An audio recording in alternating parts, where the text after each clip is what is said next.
Good morning, students. Today we are going to see coordination complexes unit 5 in standard 12th. இன்னைக்கு நம்ம பார்க்க போகிறது அதில் முக்கியமான டாபிக் கிறிஸ்டல் ஃபீல்ட் தியரி, CFTன்னு சொல்லலாம். இந்த CFT தான் அந்த பாடத்திலே கொஞ்சம் எல்லாருக்குமே ஒரு confusing chapter, but very simple. அதை எப்படி நம்ம ஈஸியாக அண்டர்ஸ்டாண்ட் பண்ணலாம் அப்படின்னு பார்க்கலாம். Before going deep into that, we must know what is spectrochemical series. Spectrochemical series is nothing but the arrangement, increasing arrangement, that is the order of ligands. We will see increasing order of ligands to the extent of splitting power of d orbitals is called as spectrochemical series. So spectrochemical series அப்படிங்கிறது நம்ம லிகேண்டை அதனுடைய ஸ்ட்ரென்த்துக்கு ஏற்ற மாதிரி arrange பண்ணியிருக்கோம். Up to CO பார்த்தீங்கன்னா இருக்கிறது strong field லிகேண்ட்ஸ்னு சொல்லலாம், அல்லது ஸ்ட்ராங் லிகேண்ட்னு சொல்லலாம். இதில் நேட்டிவ் பாண்டு இருக்குது, அது ஒன் ஆஃப் த ரீசன்னு சொல்லலாம் CO. ஓகே, ஸோ இதை எப்படி ஞாபகம் வச்சுக்கிறது? Starting from iodine, we are having, so here they are called as weak field ligands: iodine, bromine, chlorine, sulfide, fluorine. இது வரைக்கும் நம்ம weak field னு சொல்லலாம். ஸோ இந்த பக்கம் போகிறது எல்லாமே strong field னு சொல்லலாம். So in between you are having the middle, that is either strong field or weak field. So how to remember this? Based on that, many questions even in competitive exam நமக்கு வருது. அப்போ நம்ம இதை எப்படி ஞாபகம் வச்சுக்கலாம் அப்படிங்கிறதுக்கு ஒரு நிமோனிக்ஸ் சொல்கிறோம். It's a funny word only. So to make you remember என்ன சொன்னால், ஒரு பையன்கிட்ட செயினை காணோம் அப்படின்னு அம்மா கேட்குறாங்க. அதுக்கு அவனுடைய ரிப்ளை எப்படி இருக்குது அப்படிங்கிறது தான் இந்த நிமோனிக்ஸினுடைய கான்செப்ட். ஐ ப்ரோமின் அப்படின்றது. அப்போ I bro Seenu close friends, ஒரே ஏரியா, ஆக்ஸ் தள்ளி நோஸ் இடித்ததுனால அம்மா என்னோட செயின் காணோம் அப்படின்னு சொல்லி நீங்கள் ஞாபகம் வச்சுக்கலாம். So second I tell I and bro Seenu close friends, ஒரே ஏரியா, ஆக்ஸ் தள்ளி நோஸ் இடித்ததுனால அம்மா என்னோட செயின் காணோம். ஸோ இதை நீங்கள் ஞாபகம் வச்சுக்கிட்டிங்கன்னா இந்த ஆர்டர் நமக்கு மறக்காது. காம்படிட்டிவ் எக்ஸாம்லையும் டக்குன்னு எழுதிட்டு depending upon that we can approach a second important questions. Okay, so இது ஸ்பெக்ட்ரோகெமிக்கல் சீரிஸுடைய order. So right side strong field இருக்குது, லெஃப்ட் சைடு வீக் ஃபீல்டு இருக்குது. Next we move on to the CFT, crystal field தியரினா என்ன? அதுக்கு ரெண்டு point இம்பார்ட்டண்ட்டாக silent ஃபியூச்சர்ஸாக கொடுத்துருப்பாங்க. எப்படின்னு சொல்லி கேட்டோம்னா, மெட்டல் அண்ட் லிகேண்ட். ஸோ சென்டரில் மெட்டல் இருக்க போது லிகேண்ட் அப்ரோச் பண்ண போகிறாங்க. ரெண்டுக்கு இடையில உள்ள பாண்டு பியூர்லி அயானிக் பாண்ட் அப்படிங்கிறது தான் இதனுடைய first concept. So there is an electrostatic force of attraction between metal deficient, that is metal is the deficient one and ligand is the electron rich one. So electron rich is negative here and electron deficient is metal. So between this positive and negative charge there is electrostatic force of attraction that will involve a ionic bond. That is the first point given here in the CFT. Second one, they are considered as electric dipoles or electric charges, positive and negative at one end.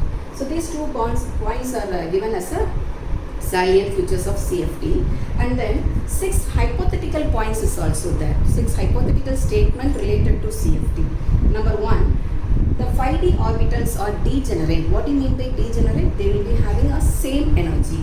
So here see this is called as a d orbital. Usually these 5d orbitals are having a same energy level, that is called as 5d degenerate. இப்படி same energy level இருக்கிறதுக்கு இன்னொரு பேரும் சொல்லலாம்.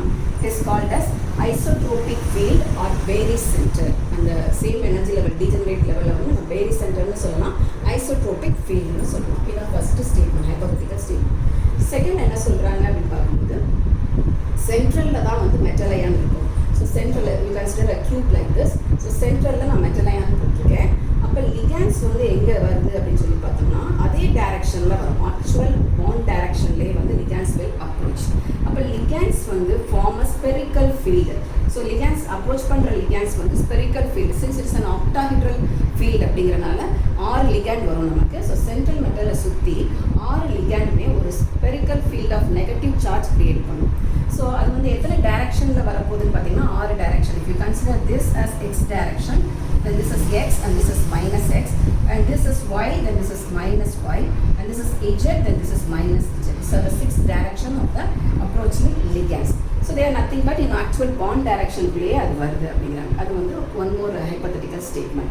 And then இப்படி வரும்போது நமக்கு தெரியும் d orbital மொத்தம் 5, dxy, yz, zx, dx square minus y square and dz square. Among this 5 orbital, the 2 orbitals they are lying along the axis. Along the axis லே வந்து 2 orbital வரும் நமக்கு தெரியும். dx square minus y square dz square. அது வந்து மற்ற ஆர்பிட்டலை விட கொஞ்சம் higher எனர்ஜியாக இருக்கும். So they will have a more energy when compared to other 3 sets dxy, yz and zx. அப்போ இந்த 3 ஹையர் எனர்ஜி லெவலில் இருக்கிறத நம்ம என்ன நேம் வைக்கிறாங்க, இஜி. அந்த 3 செட்டை வந்து T2g அப்படின்னு சொல்லி நேம் வைக்கிறாங்க. E g and T2g sets of d orbitals அப்படிங்கிறது அடுத்த ஹைப்போதெட்டிக்கல் பாயிண்ட். சரி, இது வரைக்கும் பார்த்தீங்கன்னா there is no complex formation. Up to this there is no complex formation since the energy is more. Energy வந்து அதிகமாக இருக்கனால காம்ப்ளெக்ஸ் ஃபார்மேஷனுக்கு வாய்ப்பு கிடையாது. நெக்ஸ்ட் என்ன பண்ணுது, when ligands approach further, மறுபடியும் லிகாண்ட் வந்து அப்ரோச் பண்ணும்போது this பாசிட்டிவ் மெட்டல் அயான் கிடையிலையும் நெகட்டிவ் லிகாண்ட்ஸ் கிடையிலையும் ஒரு அட்ராக்ஷன் வரும். அந்த அட்ராக்ஷன் வந்து brings decreasing energy. ஸோ அந்த டிக்ரீஸிங் எனர்ஜி தான் வந்து driving force for the complex formation அப்படிங்கிறது தான் சிஎஃப்டியினுடைய தியரி, கிறிஸ்டல் ஃபீல்டு தியரியினுடைய இம்பார்ட்டன்ட் ஹைப்போதெட்டிக்கல் ஸ்டேட்மெண்ட்ஸ். ஸோ இதை வச்சு நம்ம வந்து ஆக்டாஹெட்ரல் ஃபீல்டுக்கு எப்படி நம்ம கால்குலேட் பண்ண போகிறோம், கிறிஸ்டல் ஃபீல்டு ஸ்பிளிட்டிங் எனர்ஜி அப்படிங்கிறத நம்ம இப்போ ஸ்டேட்மெண்ட் வைஸ் பார்க்க போகிறோம். Crystal field splitting energy for the octahedral field அப்படிங்கிறதுக்கு ஒரு important formula is energy for the ligand field and then isotropic. Isotropicனா பேசணும், it's a barrier center field. ligand fieldல அப்படிங்கிறப்ப அந்த ஸ்பிளிட்டிங் நடக்கும் இல்லையா, அந்த இடத்துல சொல்லும்போது ligand field அப்படின்னு சொல்லுவோம். அதுக்கான எனர்ஜி n இன்டூ ஃபார்முலா பாருங்கள், n இன்டூ T2g மைனஸ் 0.4. ஏன் வந்து 0.4 வந்துச்சுன்னு பார்க்கலாம். இப்போ இதான் வந்து நமக்கு டீஜெனரேட் ஆகிற ஆர்பிட்டல்ஸ். 2 செட்டாக தீவாகும்னு சொன்னோம், இஜி அண்ட் T2g.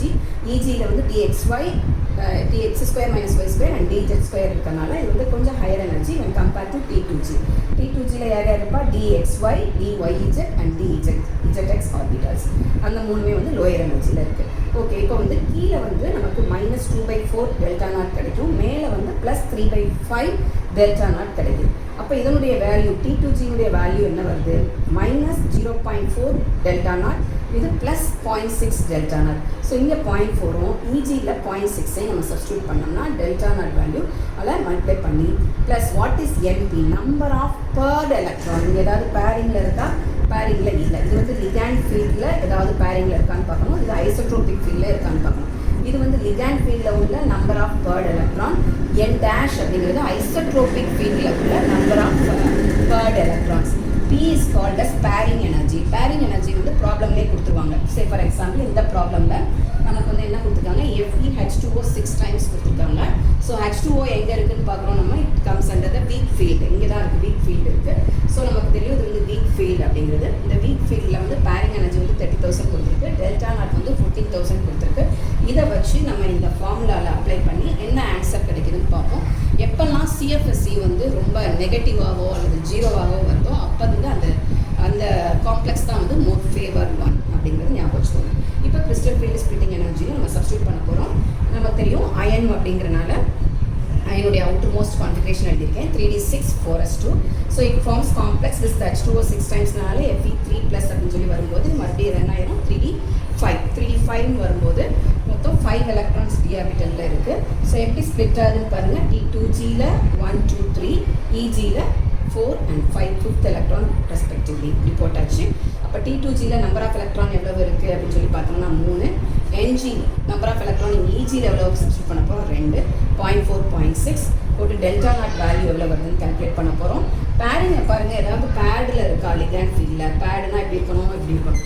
ஸோ பேரிங்கில் எதுவுமே இல்லை, எல்லாமே வந்து ஸ்பின் ஃப்ரீ ஸ்டேட்டில் தான் இருக்குது. அப்போது அங்கே எல்லாமே நமக்கு 0 தான் வரும். அந்த ஆன்சர் எல்லாமே வந்து பார்த்திங்கன்னா 0 வருது. ஸோ மைனஸ் இதை மல்டிப்ளை பண்ணால் 12. ஸோ 1.2 மைனஸ் 1.2 again 12 பாயிண்ட் இருக்கனால 1.2. So minus and minus cancel. So you will get 0. Delta naught value is given as 14,000.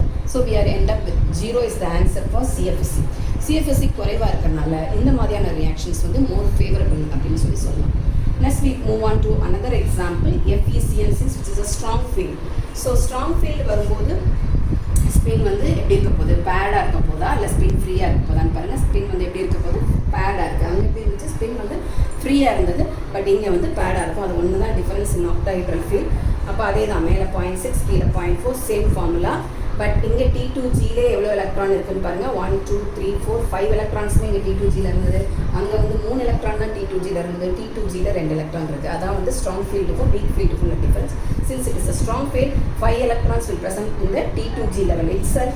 So minus 0.4 plus 0 into delta naught plus 2 into here delta naught value is given as 30,000. Okay. No, pairing energy 30,000 and delta naught value is given as 35,000 here. அங்கே வந்து 14,000ல இந்த ப்ராப்ளம்க்கு வந்து 35,000 வச்சுக்கோங்க.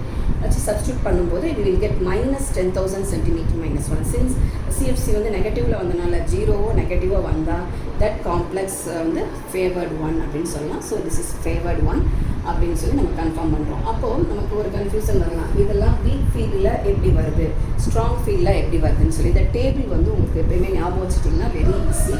இப்போ strong field அப்படின்னா இந்த cyanide CO carbon மோனாக்சைட்லாம் வரும்போது strong field லிகேண்ட்னு சொல்லுவோம். ஸ்ட்ராங் ஃபீல்ட் லிகேண்ட் வந்து எப்பயுமே லோ ஸ்பின் காம்ப்ளெக்ஸ் தான் ஃபார்ம் பண்ணும். அண்ட் ஸ்பின் வந்து எப்பயுமே அதில் பேர்டாக இருக்கும். இப்போ பார்த்த மாதிரி ஸ்பின் வந்து பேர்டாக இருக்கும். பேர்டாக இருக்கிறனால அது வந்து மோஸ்ட்லி டயமேக்னெட்டிக் காம்ப்ளெக்ஸாக தான் இருக்கணும். இன்னர் ஆர்பிட்டல் காம்ப்ளெக்ஸ் ஃபார்ம் பண்ணணும். CFSC வந்து யூஸ்ஃபுல்லாக ஸ்ட்ராங் ஃபீல்டு வந்து ஹையாக இருக்கும்.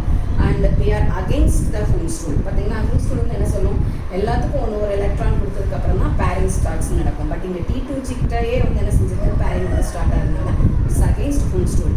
இப்போ டெட்ராஹைட்ரல் அப்படி காம்ப்ளெக்ஸ் அப்படின்னு வரும்போது டெட்ராஹைட்ரல் காம்ப்ளெக்ஸ்னு வரும்போது ஸ்ட்ராங் ஃபீல்டு இருந்தால் DSP2 வரும்போது square planar complex you will get. And similarly for week field you will get only SP3 வரும்போது you are able to get tetragonal complex. Okay. So this is about the strong field and the weak field differences.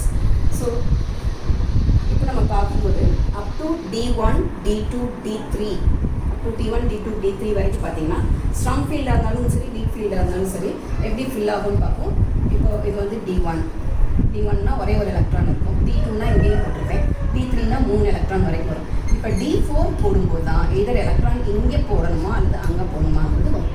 அப்போ வந்து strong ஃபீல்டாக weak ஃபீல்டாங்கிற condition வரும். So D1, D2, D3க்கு no change. D4 வரும்போது அப்போ எங்கே வந்து உங்களுக்கு பேரிங் ஆகும் அப்படின்னா ஸ்ட்ராங் ஃபீல்டு இருந்தால் ஸ்பின் வந்து பேட் ஆகும்.